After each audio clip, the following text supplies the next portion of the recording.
Ui, hết to luôn.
Làm bao tay nó lưu lại xót thì à.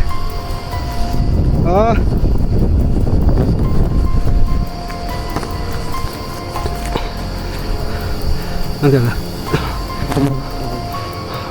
Tổ đây. Con tổ đây.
Này mini.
Hả?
người bắt quá mệt luôn, 2 người mà còn đỡ chứ.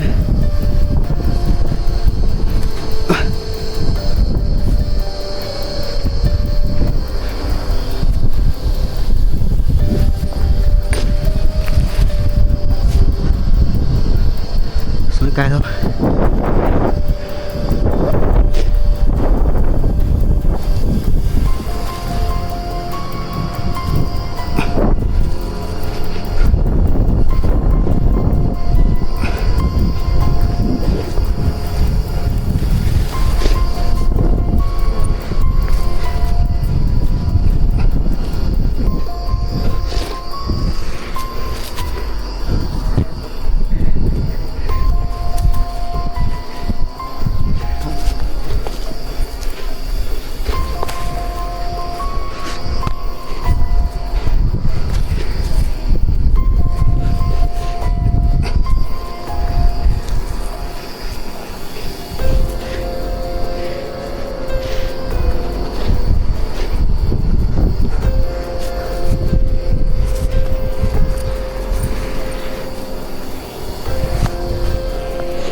Mọi người thấy video của em thì mọi người ủng hộ em nhé. Bắt mà ong mệt quá mọi người, quá nguy hiểm luôn. Bắt được những cái muốn có những cái dồn mật ong là phải mạo hiểm cả tính mạng, trèo những cái rất là cao như này mọi người. Mọi người thấy video của em thì mọi người hãy tắt tay ủng hộ em nhé mọi người. Em cảm ơn mọi người rất là nhiều.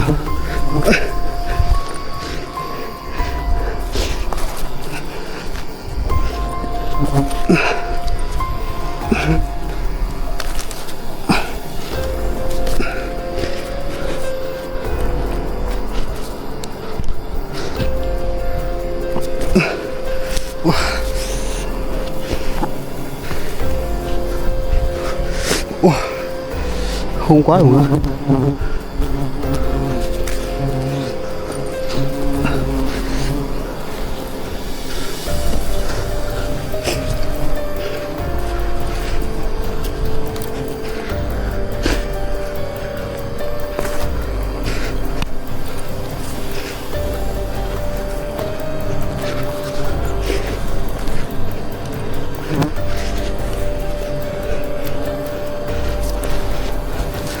Wow, wow, thích quá.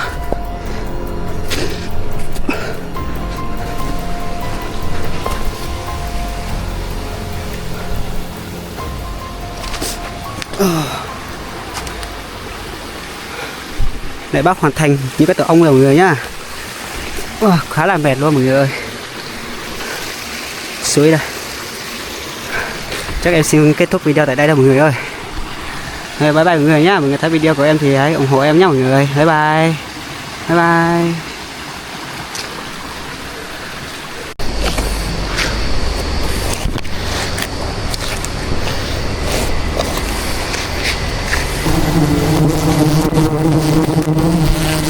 Ô, một con rồi hả?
đây là草丛渣有不？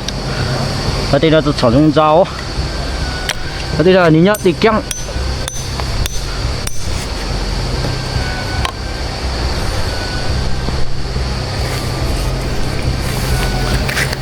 这边是用脚点的。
累了。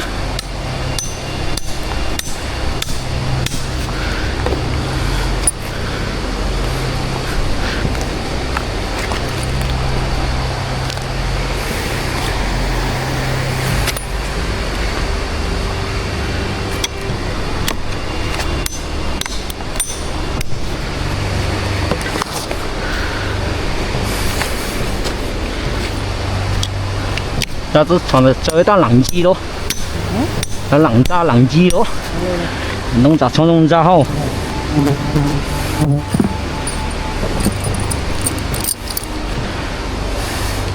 应该种到手，不。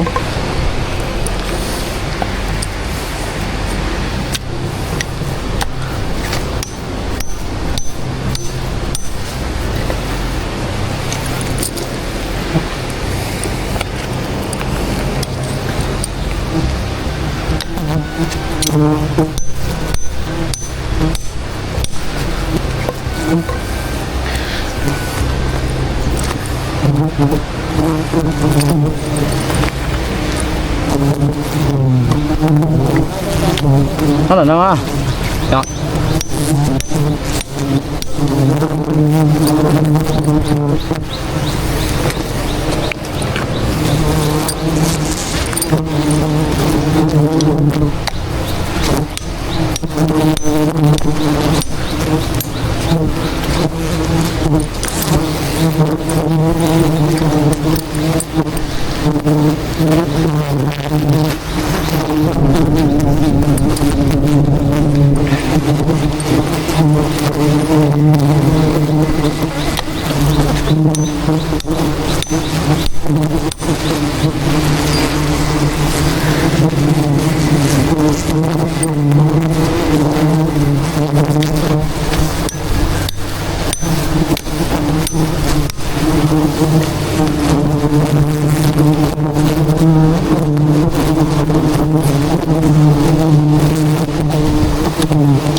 老子多个中刀，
上来，拿起老我啊！动啊，要动了走球。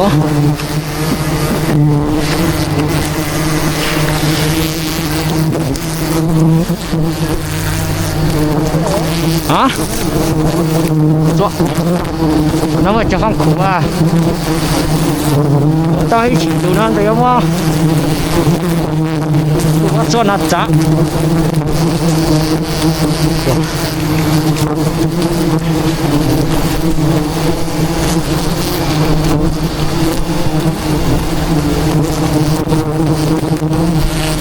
Ô, một con rồi hả?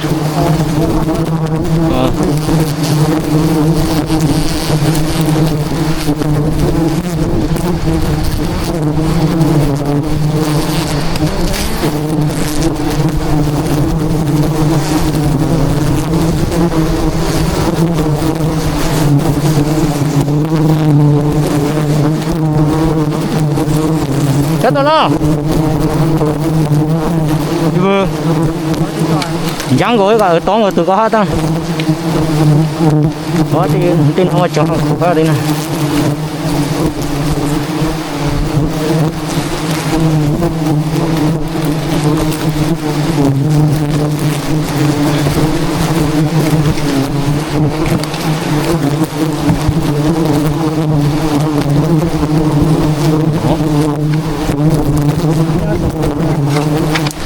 Chỉ từ năm mà chỉ từ năm một chỉ một tay.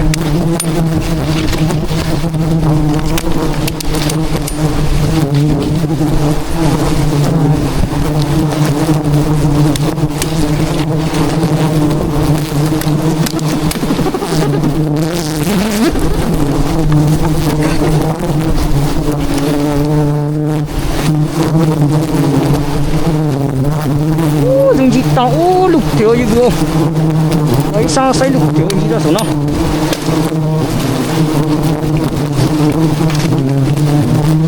Quá à tụi na. Hả? Tụi na mà. Bây giờ chí mà. Nó là bảo cái bay lở nè. Bay thấy nó tung chứ là.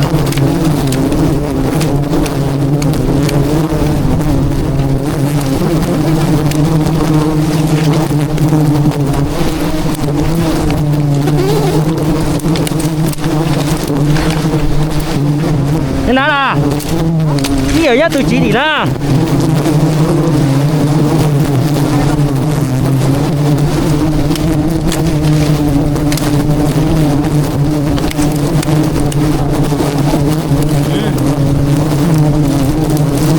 nhá từ đây là hay đòi như rồi nè.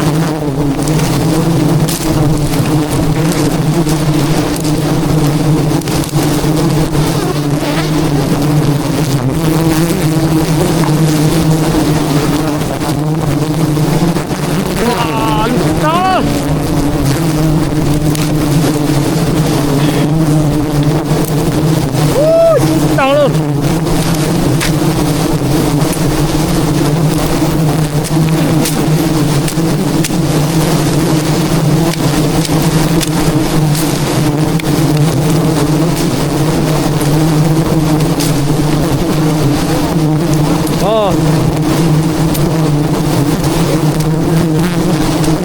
Thành nhúa.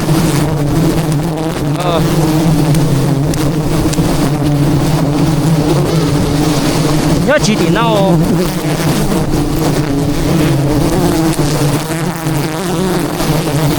Đó.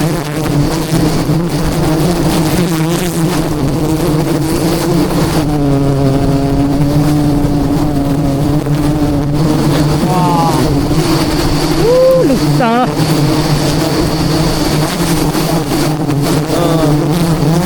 Chỉ thôi. Vậy chỉ thôi mà. Con cũng lo, con còn cú đắp bò gì vừa, cú đắp bò sao tao nó.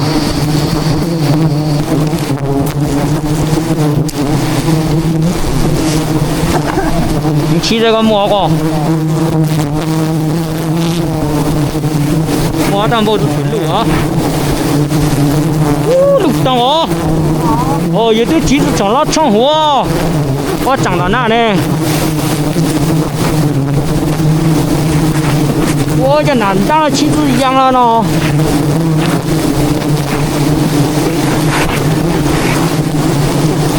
nó cũng kia bà.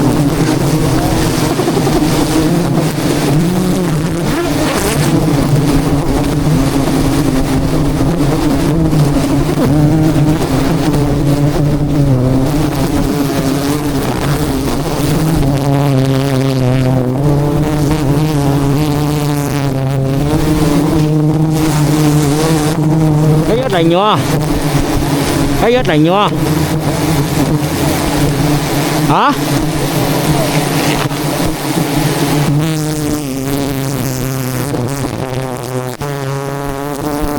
Đã tốt tầm bó rồi à.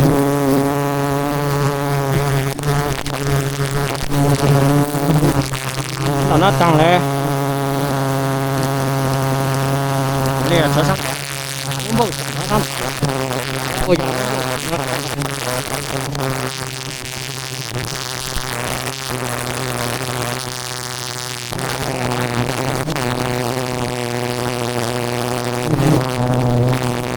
Lúc này là nó mắt sò vào.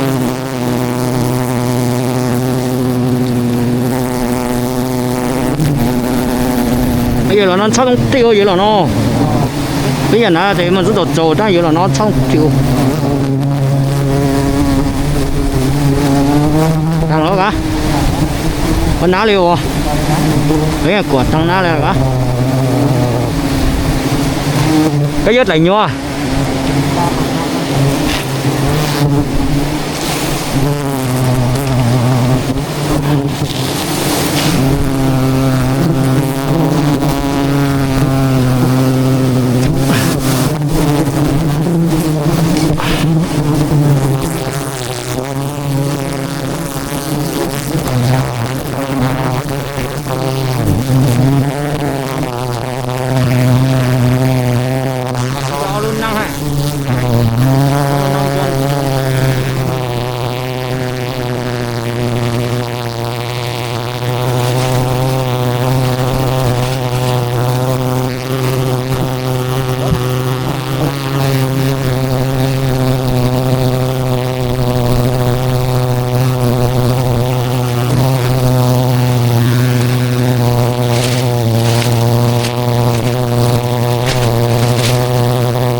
Phủ điêu. Sao phủ đấy à?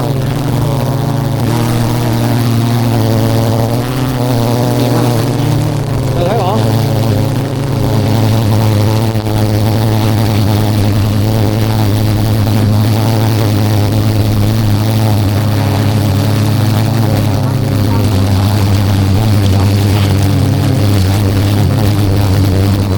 Đúng giờ là nó đủ là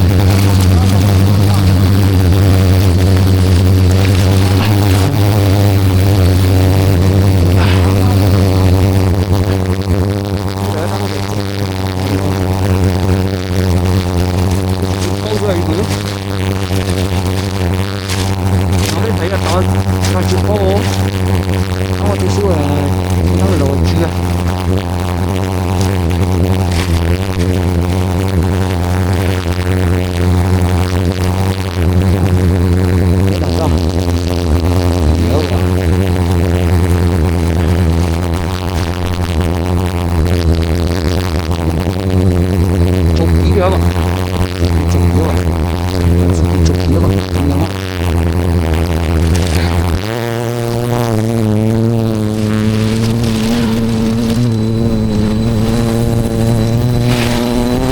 Rất là nhỏ vào.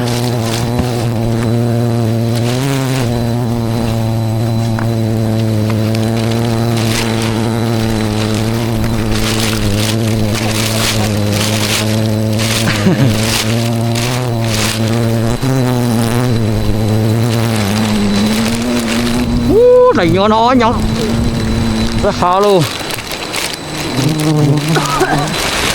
Đừng có mua anh tao nào hả?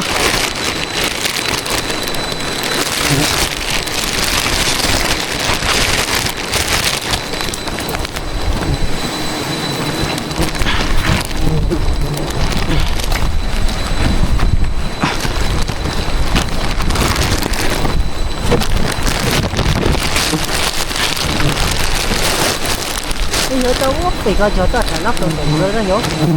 Sao mà cũng mang bóp bị hả? Ồ. Số á. Đó. Cùng mang rồi. Chúng nó lại cho bảo. Cùng mang. Cắt lấy lá số à? Cùng mang gì? Thấy đứa ta phải đi à? Ôi do vậy đi nhá tí rồi.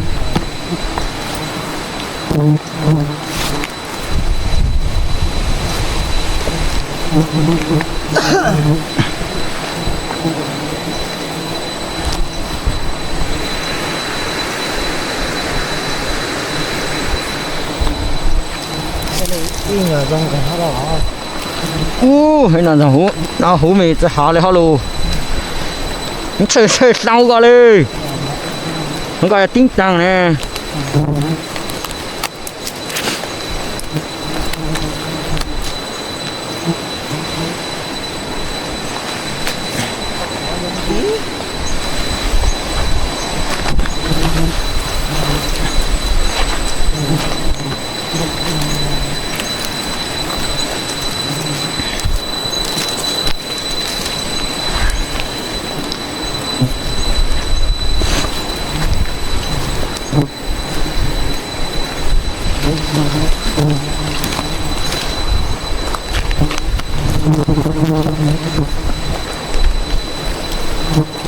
Nếu mà chịu khâu là tối rồi. Chú nào á? Sao không sang? Chú nào á?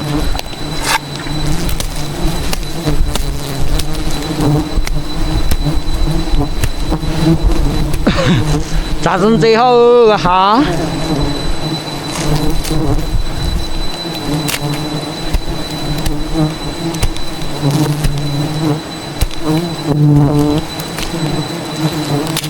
？nó lọ này hả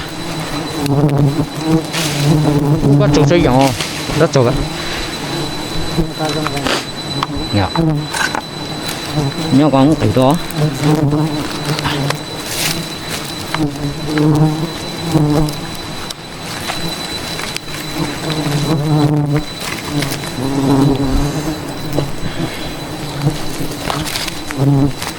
rất là trắng ạ.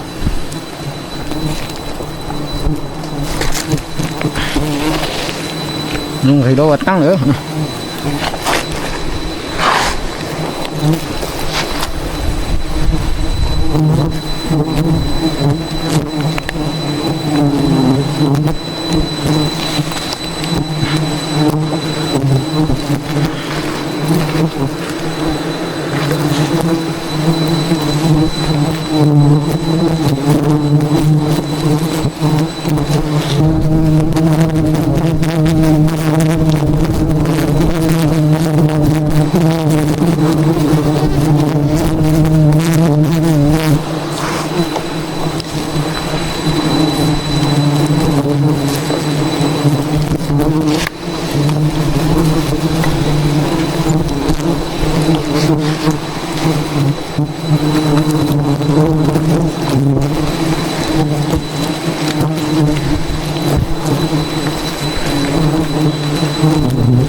Thế tụi mình xe lót lấy cốt gỗ hả?